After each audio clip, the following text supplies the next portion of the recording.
श्री अष्टलक्ष्मी स्तोत्र सुमनसवन्दित सुन्दरि माधवी चन्द्र सहोदरि हेममये मुनिगणमण्डित मोक्षप्रदायिनि मञ्जुलभाषिणि वेदनुते पंकजवासिनि देव सुपूजित सद्गुणवर्षिणि शान्तियुते जय जय हे मधुसूदन कामिनि आदिलक्ष्मि सदा पालय माम् अहिकलिकलमशनाशिनि कामिनि वैदिकरूपिणि वेदमये क्षीरसमुद्भव मङ्गलरूपिणि मन्त्रनिवासिनि मन्त्रनुते मङ्गलदायिनि अम्बुजवासिनि देवगणाश्रितपादयुते जय जय हे मधुसूदन कामिनि धान्यलक्ष्मि सदा पालय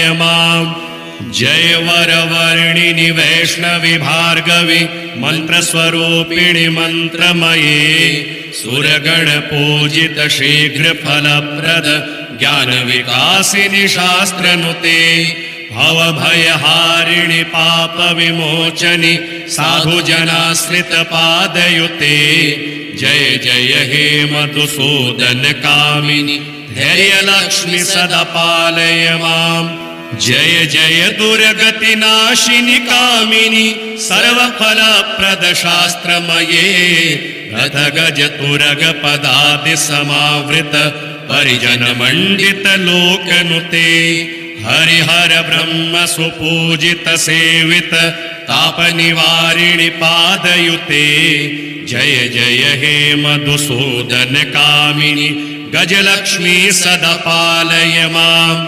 अहिखगवाहिनि मोहिनि चक्रिणि रागविवर्धिनि ज्ञानमये गुणगणवारिधि लोकहितैषिणि स्वरसप्तभूषित गाननुते सकल सुरासुर देव मुनीश्वर मानव वंदित पादयुते जय जय हे मधुसूदन कामिनि संतान लक्ष्मि स्वं पालय माम् जय कमलासनि सदगतिदायिनि ज्ञान विकासिनि गानमये अनुदिनमर्चित कुमकुम धूसर भूषित वासित वाद्यनुते कनकधरा स्तुति वैभव वंदित शंकर देशिक मान्य पदे जय जय हे मधुसूदन कामिनि विजय लक्ष्मि सदा पालय माम् प्रणत सुरेश्वरि भारति भार्गवि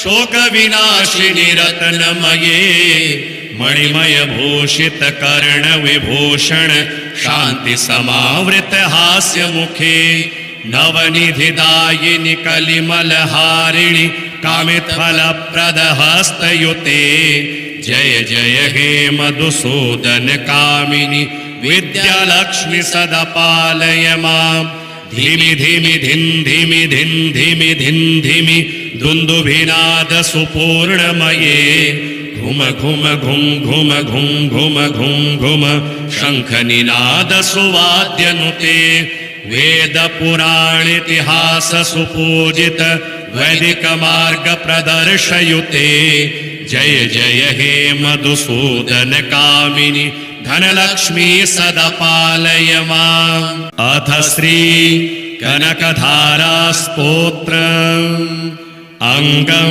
हरेः पुलकभूषणमाश्रयन्ति भृङ्गाङ्गनेव मुकुलाभरणं तमालम् अंगे कृताखिल विभूतिरपाङ्गलीला माङ्गल्यदास्तु मम मङ्गलदेवताया मुग्धा मुहुरविदधति वदने मुरारे प्रेमत्रपा प्रणिहितानि गतागतानि मालादृशोर्मधुकरी वमहोत्पलेया सा मे श्रियं दिशतु सागरसम्भवाया विश्वामरेन्द्रपदविभ्रमदानदक्ष आनन्दहेतुरधिकं मुरविद्विषोऽपि ईशन्निषेदतु मयि क्षणमीक्षणार्ध मिन्दीवरोदरसहोदरमिन्दिराया आमीलिताक्षमधिगम्य मुदा मुकुन्द आनन्दकन्दमनिमेषमनङ्गतन्त्र आकेकरस्थितकनीनिकपक्ष्मनेत्र भूत्यै भवेन्मम भुजङ्गशयाङ्गनाया बाह्वन्तरे मधुजितस्त्रिकौस्तुभेया हारावलीव हरिनीलमयी विभाति कामप्रदा भगवतोऽपि कटाक्षमाला कल्याणमावहतु मे कमलालयाया कालाम्बुदालिललितो रसिकैटभारे धाराधरे स्फुरति या तडिदङ्गनेव मातुः समस्तजगतां महनीयमूर्ति भद्राणि मे दिशतु भार्गवनन्दनाया प्राप्तं पदं प्रथमतः किल यत् प्रभावान् माङ्गल्यभाजि मधुमाथिनि मनमथेन मय्यापते तदिह मन्थरमीक्षणार्धम्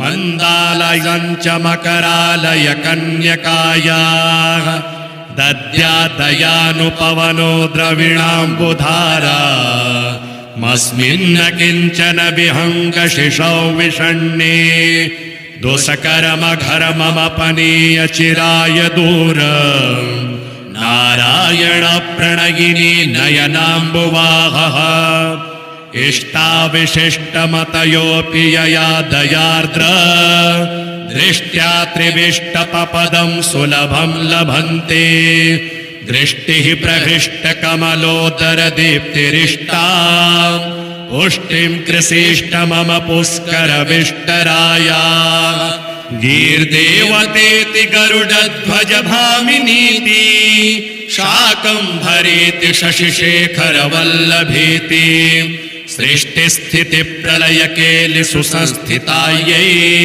तस्यै नमस्त्रिभुवनैकगुरोस्तरुण्यै श्रुत्यै नमोऽस्तु शुभकर्मफलप्रसूत्यै रत्यै नमोऽस्तु रमणीयगुणार्णवायै शक्त्यै नमोऽस्तु शतपत्रनिकेतनायै पुष्ट्यै नमोऽस्तु पुरुषोत्तमवल्लभायै नमोऽस्तु नालीकनिभाननायै नमोऽस्तु दुग्धोदधिजन्मभूत्यै नमोऽस्तु सोमामृतसोदरायै नमोऽस्तु नारायणवल्लभायै नमोऽस्तु हेमाम्बुजपीठिकायै नमोऽस्तु भूमण्डलनायिकायै नमोऽस्तु देवादिदयापरायै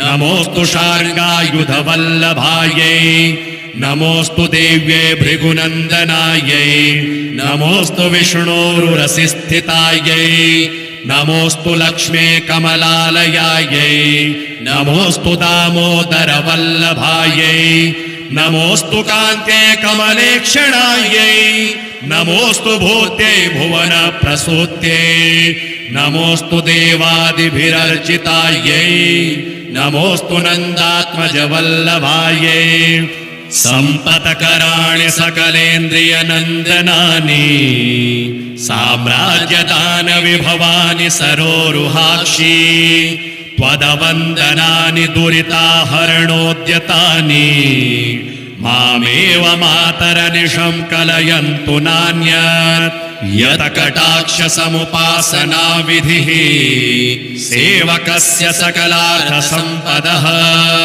सन्तनोति वचनाङ्गमानसे त्वां मुरारिहृदयेश्वरीं भजे सरसिजनिलये सरोजहस्ते धवलतरांशुकगन्धमाल्यशोभे भगवति हरिवल्लभे मनोज्ञे त्रिभुवनभूतिकरि प्रसीद मह्यम् दिग्गस्तिभिः कनककुम्भमुखावसृष्टा स्वरवाहिनी विमलचारुजलप्लुताङ्गीं प्रातरनमामि जगतां जननीमशेष लोकाधिराजगृहिणीम् अमृताब्धिपुत्रीं कमले कमलाक्षवल्लभे त्वं करुणापूरतरङ्गितैरपाङ्गे अवलोकय माम किञ्चनानां प्रथमं पात्रकृतिं दयायाः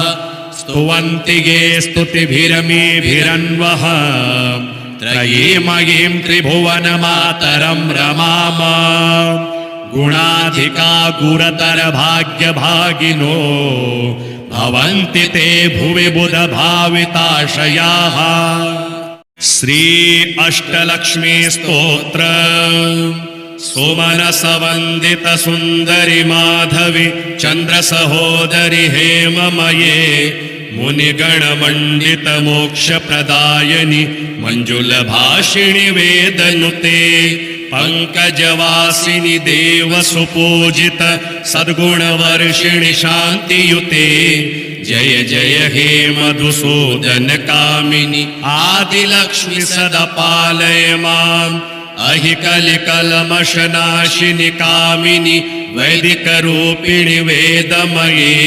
क्षीरसमुद्भव मङ्गलरूपिणि मन्त्रनिवासिनि मन्त्रनुते मंगलदायिनि अम्बुजवासिनि देवगणाश्रितपादयुते जय जय हे मधुसूदन कामिनि धान्यलक्ष्मि सदा पालय माम् जय वरवर्णिनि वैष्णवि भार्गवि मन्त्रस्वरूपिणि मन्त्रमये सुरगणपूजित शीघ्रफलप्रद ज्ञानविकासिनि शास्त्रनुते भवभयहारिणि पापविमोचनि साधुजनाश्रितपादयुते जय जय हे मधुसूदन कामिनि धैर्यलक्ष्मि सदा पालय माम् जय जय दुर्गतिनाशिनि कामिनि सर्वफलप्रद शास्त्रमये रथगज तुरगपदादि समावृत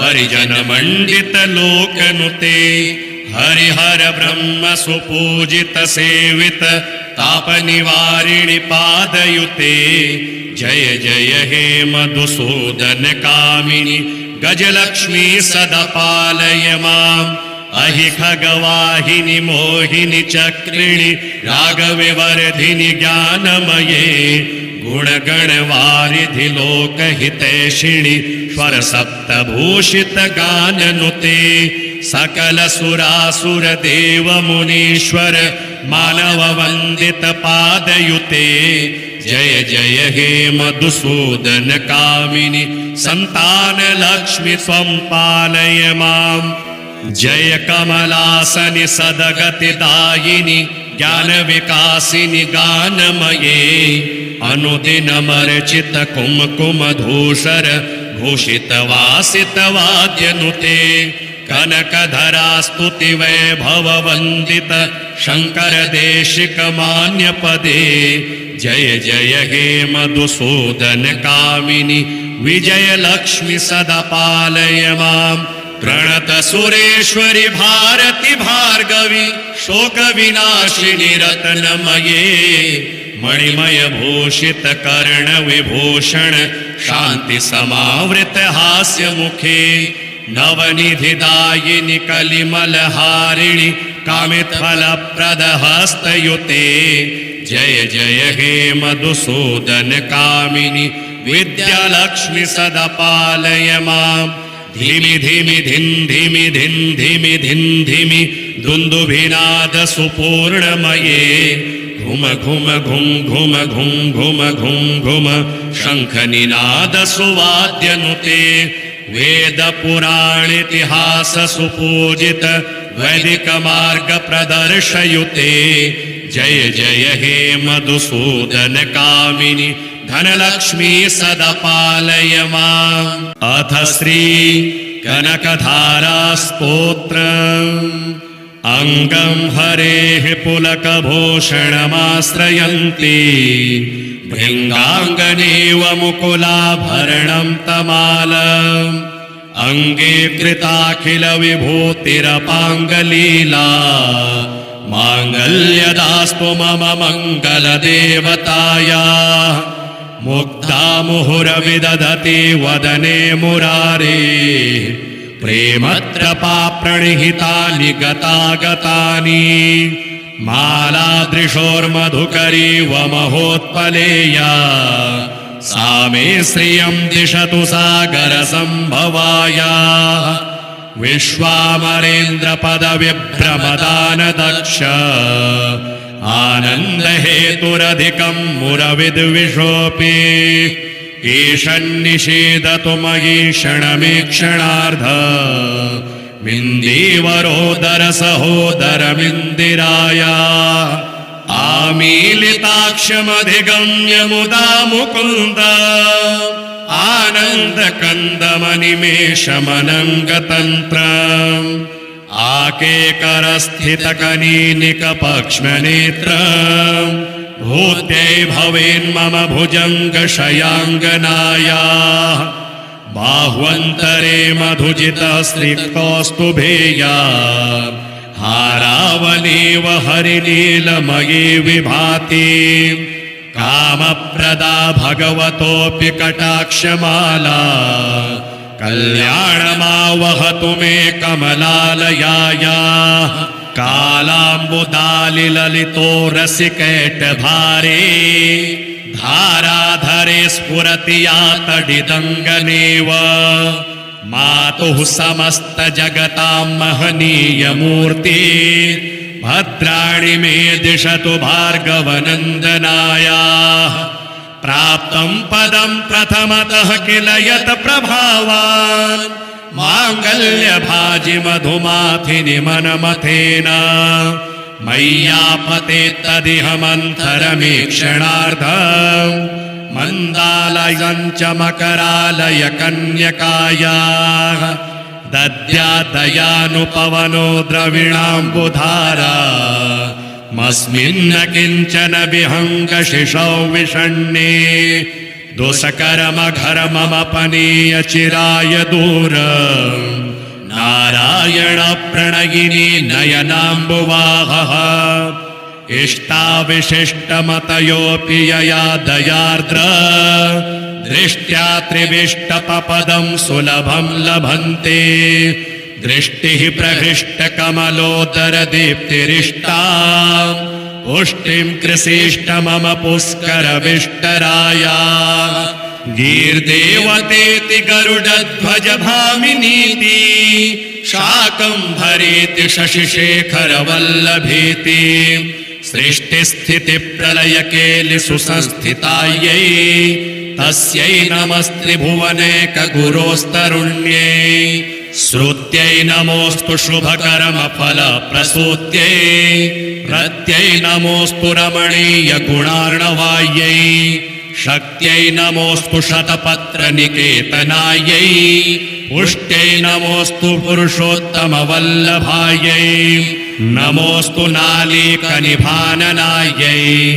नमोऽस्तु दुग्धोदधिजन्मभूत्यै नमोऽस्तु सोमामृतसोदरायै नमोऽस्तु नारायणवल्लभायै नमोऽस्तु हेमाम्बुजपीठिकायै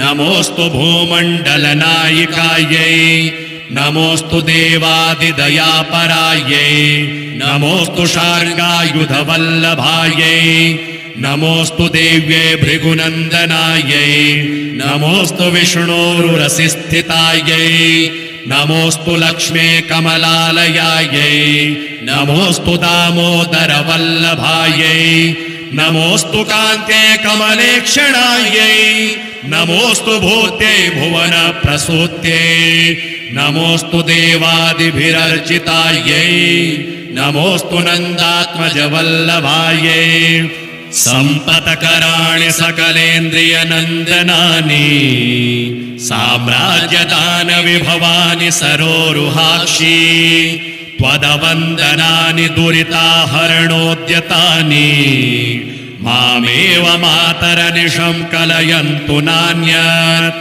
यत्कटाक्षसमुपासनाविधिः सेवकस्य सकलार्थसम्पदः सन्तनोति वचनाङ्गमानसे त्वां मुरारिहृदयेश्वरीं भजे सरसिजनिलये सरोजहस्ते धवलतरांशुकगन्धमाल्यशोभे भगवति हरिवल्लभे मनोज्ञे त्रिभुवनभूतिकरिप्रसीद मह्यम् दिग्गस्तिभिः कनककुम्भमुखावसृष्टा स्वरवाहिनी विमलचारुजलप्लुताङ्गीम् प्रातरनमामि जगतां जननीमशेष लोकाधिराजगृहिणीम् अमृताब्धिपुत्रीम् कमले कमलाक्षवल्लभे त्वम् करुणापूरतरङ्गितैरपाङ्गे अवलोकय माम किञ्चनानाम् प्रथमं पात्रकृत्रिं दयायाः स्तुवन्ति ये स्तुतिभिरमीभिरन्वः त्रयीमयीं त्रिभुवनमातरं रमाम गुणाधिका गुरतर भाग्यभागिनो भवन्ति ते भुवि बुधभाविताशयाः श्री अष्टलक्ष्मी स्तोत्र सुमनसवन्दित सुन्दरि माधवि चन्द्र सहोदरि हेममये मुनिगणमण्डित मोक्षप्रदायनि मञ्जुलभाषिणि वेदनुते पंकजवासिनि देव सुपूजित सद्गुणवर्षिणि शान्तियुते जय जय हे मधुसूदन कामिनि आदिलक्ष्मि सदा पालय माम्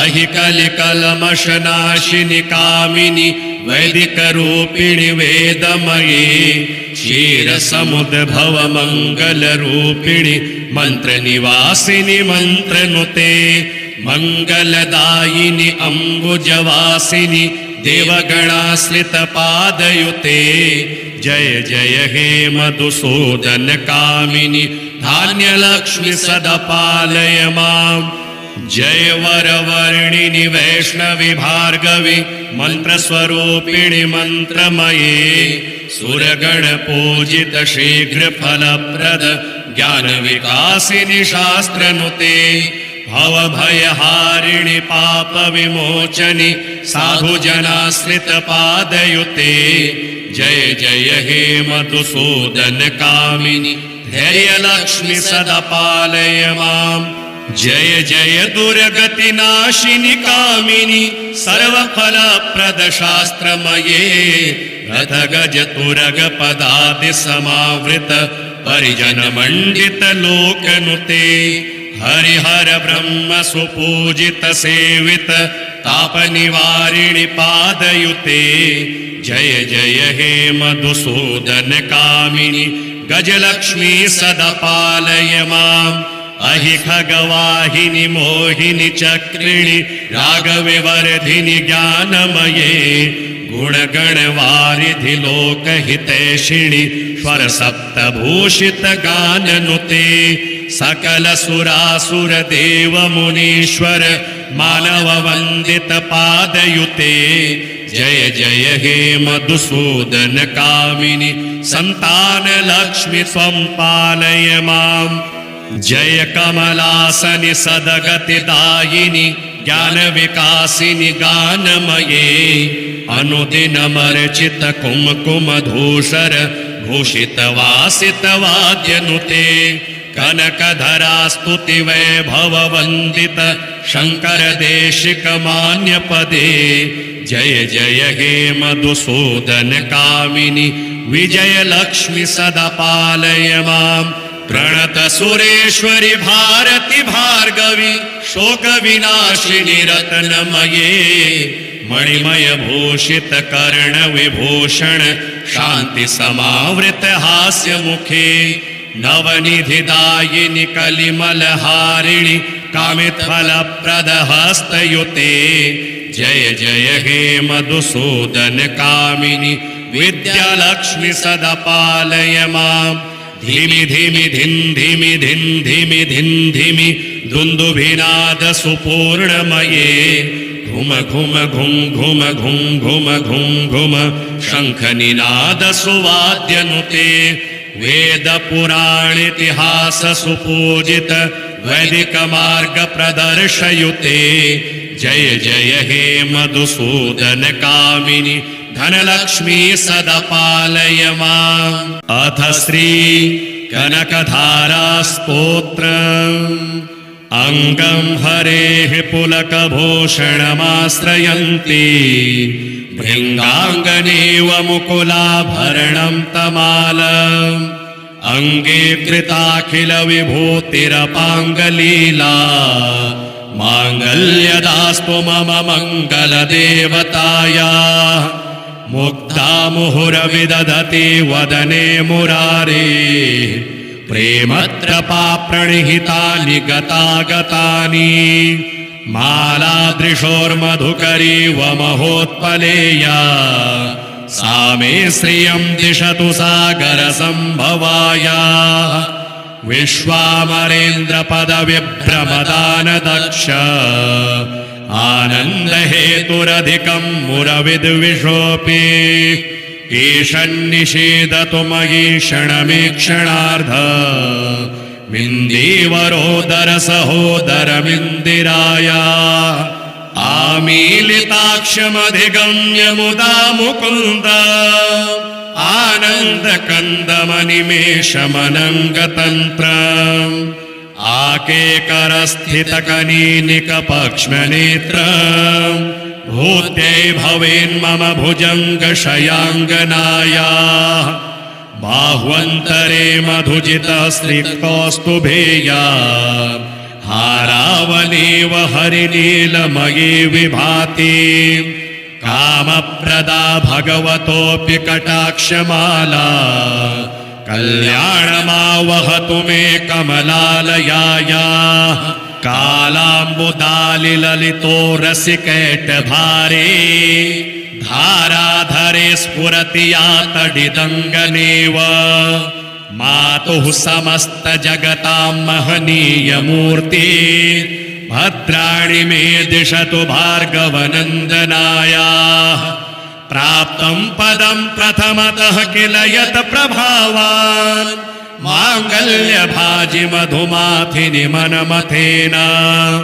मय्यापते तदिह मन्थरमीक्षणार्धम् मन्दालयं च मकरालय कन्यकायाः। दद्यादयानुपवनो द्रविणाम्बुधारा मस्मिन्न किञ्चन विहङ्गशिशौ विषण्णे। दुष्कर्मघर्ममपनीय चिराय दूरम् नारायण प्रणयिनी नयनाम्बुवाहः। इष्टाविशिष्टमतयोऽपि यया दयार्द्र दृष्ट्या त्रिविष्टपपदं सुलभं लभन्ते। दृष्टिः प्रहृष्टकमलोदरदीप्तिरिष्टा पुष्टिं कृषिष्ट मम पुष्करविष्टराया। गीर्देवतेति गरुडध्वज भामिनीति शाकम्भरीति शशिशेखरवल्लभीति।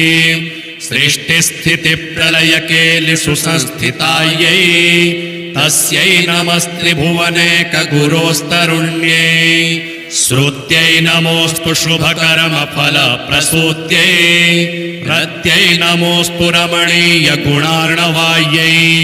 शक्त्यै नमोऽस्तु शतपत्रनिकेतनायै। पुष्ट्यै नमोऽस्तु पुरुषोत्तमवल्लभायै। नमोऽस्तु नालीकनिभाननायै। नमोऽस्तु दुग्धोदधिजन्मभूत्यै। नमोऽस्तु सोमामृतसोदरायै। नमोऽस्तु नारायणवल्लभायै। नमोऽस्तु हेमाम्बुजपीठिकायै। नमोऽस्तु भूमण्डलनायिकायै। नमोऽस्तु देवादिदयापरायै। नमोऽस्तु शार्ङ्गायुधवल्लभायै।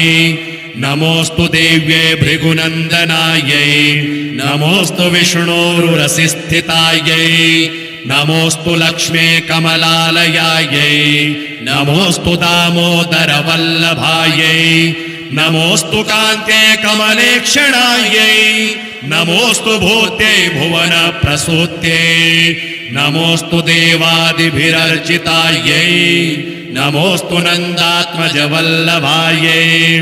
सम्पत्कराणि सकलेन्द्रियनन्दनानि साम्राज्यदानविभवानि सरोरुहाक्षी त्वदवन्दनानि दुरिताहरणोद्यतानि मामेव मातरनिशं कलयन्तु नान्यत् यत्कटाक्षसमुपासना विधिः सेवकस्य सकलार्थसम्पदः सन्तनोति वचनाङ्गमानसे त्वां मुरारिहृदयेश्वरीं भजे सरसिजनिलये सरोजहस्ते धवलतरांशुकगन्धमाल्यशोभे भगवति हरिवल्लभे मनोज्ञे त्रिभुवनभूतिकरि प्रसीद मह्यम् दिग्गस्तिभिः कनककुम्भमुखावसृष्टा स्वरवाहिनी विमलचारुजलप्लुताङ्गीं प्रातरनमामि जगतां जननीमशेष लोकाधिराजगृहिणीममृताब्धिपुत्रीं कमले कमलाक्षवल्लभे त्वं करुणापूरतरङ्गितैरपाङ्गे अवलोकय माम किञ्चनानां प्रथमं पात्रकृत्रिं दयायाः स्तुवन्ति ये स्तुतिभिरमीभिरन्वः त्रयीमयीं त्रिभुवनमातरं रमाम गुणाधिका गुरतरभाग्यभागिनो भवन्ति ते भुवि बुधभाविताशयाः